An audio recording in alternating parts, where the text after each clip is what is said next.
નમસ્તે મિત્રો, ધર્મ મનીષ પંડ્યા ઓફિશિયલ ચેનલ પર હું મનીષ પંડ્યા આપ સૌનું સ્વાગત કરું છું.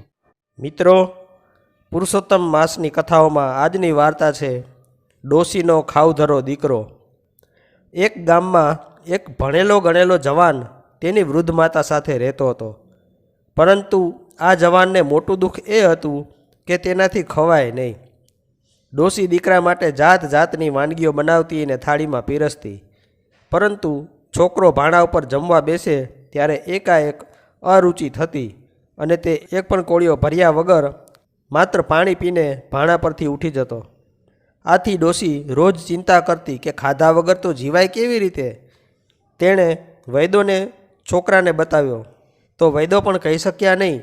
આખરે ડોશીએ પુરુષોત્તમ ભગવાનને ભજવા માંડ્યા અને પ્રાર્થના કરવા માંડી કે હે દયાનિધાન, મારો ભણેલો ગણેલો દીકરો રોજ ભૂખ્યો રહે છે, કશું જમતો નથી, તો તે જીવશે કેવી રીતે?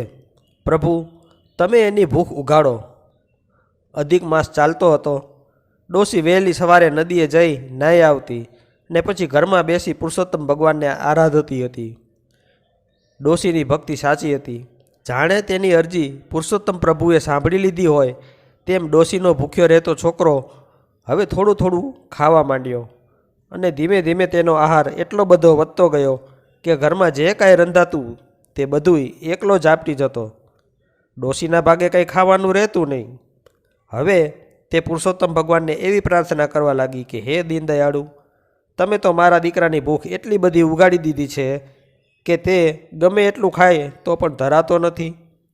માટે એવી દયા કરો કે છોકરો માપસરનો ખોરાક લે. ડોશીની પ્રાર્થના સાંભળી ભગવાને તેને સ્વપ્નમાં આવીને કહ્યું, માજી, તમારા દીકરાને દરરોજ પુરુષોત્તમના નામની 21 માળા ફેરવવાનું કહો. એમ કરવાથી તેની આળસ જતી રહેશે અને તે કંઈ કામ ધંધો કરશે, વળી ખોરાક પણ માપસર ખાશે. સવારે ડોશીએ એક માળા એના દીકરાના હાથમાં આપીને કહ્યું, દીકરા, તારે રોજ 21 માળા કરવાની. માળાના દરેક મણકે મણકે તારે શ્રી કૃષ્ણ શરણમ મમ એમ બોલવાનું. એ પ્રકારે તું રોજ 21 માળા કરજે. જ્યારે 21 માળા પૂરી કરીશ ત્યારે જ તને ખાવાનું મળશે. દીકરાએ ડોશીનું કહેવું માન્યું અને રોજ 21 માળા ગણ્યા પછી જ જમવા બેસતો. તેથી તેની જડબુદ્ધિ ચેતનવંત બની ગઈ. તેને સારા ખોટાનું ભાન થવા માંડ્યું અને ખોરાક પણ શરીર ટકાવી રાખવા જેટલો લેવા લાગ્યો. આથી ડોશીને આનંદ થયો. થોડા જ દિવસો પછી ડોશીના દીકરાને એક વણિકને ત્યાં ગુમાસ્તાગીરીનું કામ મળી ગયું અને તે કમાવા લાગ્યો. ત્યારથી બંને મા દીકરો સુખ શાંતિથી રહેવા લાગ્યા. ડોશી અને દીકરો બંને રોજ 21 માળા ગણતા હતા. તેથી તેઓની અંતે સદગતિ થઈ.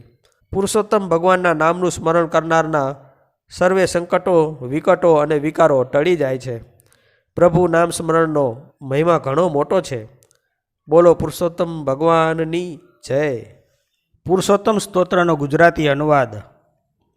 હે ભગવાન દેવ, હે જગતના સ્વામી, હે ક્ષીર સમુદ્રમાં વાસ કરનારા, હે શેષનાગ પર આરામ કરનારા, જે સૌથી શ્રેષ્ઠ છે, જેને શ્રેષ્ઠ ગુણોથી યુક્ત માનવામાં આવ્યા છે, જે વરદાન આપનારા છે, જે સૃષ્ટિના કર્તા છે, જે વિશ્વેશ્વર છે, જે સદા વિષ્ણુ રૂપમાં ઉપસ્થિત છે, જે સર્વ જાણનારા છે, જે પરાજિત થઈ શકતા નથી, જે નીલકંઠ સમાન નીલા છે અને ઉત્પલના પત્તા જેવા છે, જેની આંખો પુંડરીક ફૂલ જેવી છે, જે સર્વ જાણનારા છે, જે નિર્ગુણ છે, જે શાંત છે, જે સંસારના પાલક અને અવિનાશી છે, જે સર્વ લોકોના જ્ઞાતા છે, સર્વ લોકોને સુખ આપનારા છે, પુરાણ છે, પુરુષ છે, જે જાણવા યોગ્ય છે, જે વ્યક્ત છે અને અવ્યક્ત છે, જે સનાતન છે, જે સૌથી ઊંચા છે, જે સર્વ સૃષ્ટિઓના પાલક છે, જગતગુરુ છે,